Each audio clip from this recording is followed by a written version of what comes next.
kabarnya hari ini? Alhamdulillah, luar biasa. Allahu Akbar. Yes.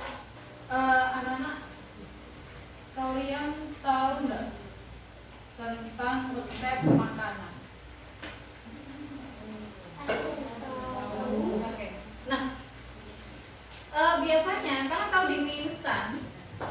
Ya, di mie instan itu kan biasanya ada tentang langkah-langkah cara membuat mie instan kayak gitu. Pernah lihat? Kenapa saya bertanya tentang langkah-langkah membuat makanan? Nah, maka dari itu di sini kita akan belajar tentang teks prosedur.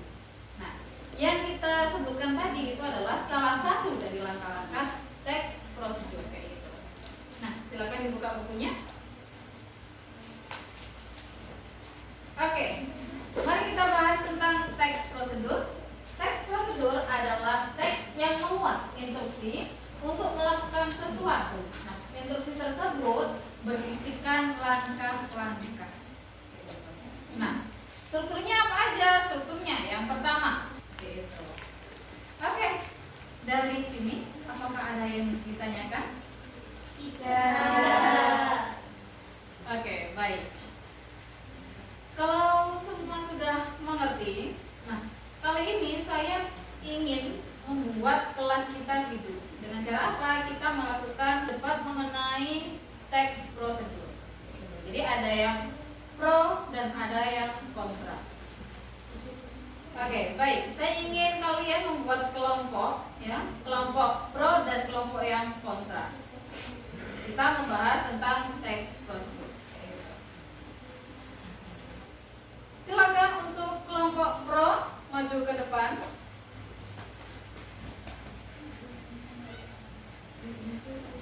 Silakan yang kontra maju ke depan.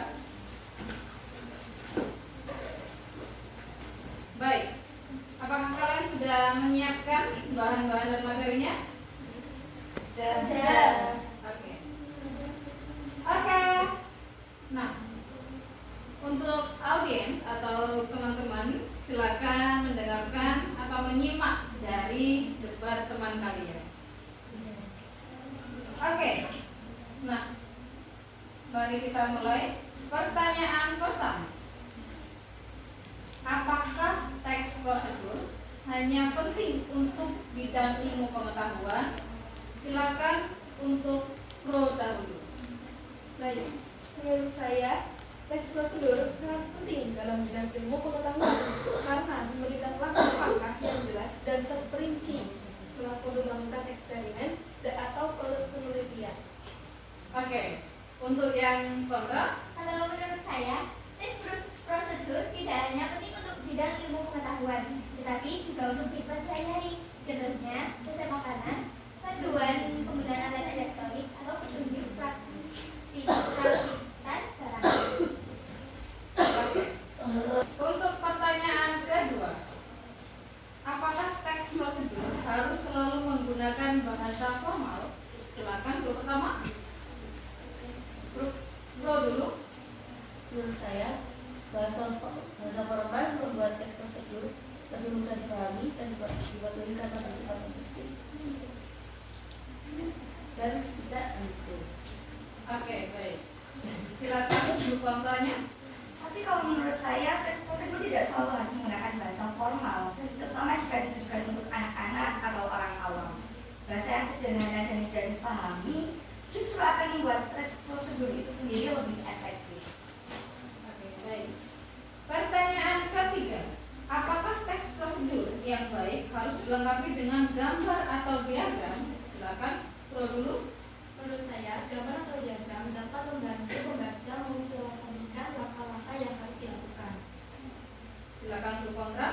Tetapi menurut saya, terlalu banyak gambar atau diagram justru dapat membuat teks prosedur menjadi terlalu ramai dan sulit difokuskan. Oke, baik. Itulah tadi hasil debat dari teman-teman kalian. Nah, intinya teks prosedur itu sangat membantu sekali untuk mengetahui bagaimana langkah-langkah untuk melakukan sesuatu. Oke, baik. Silakan kembali ke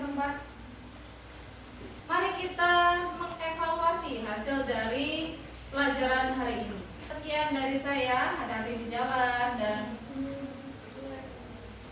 wassalamualaikum warahmatullahi wabarakatuh.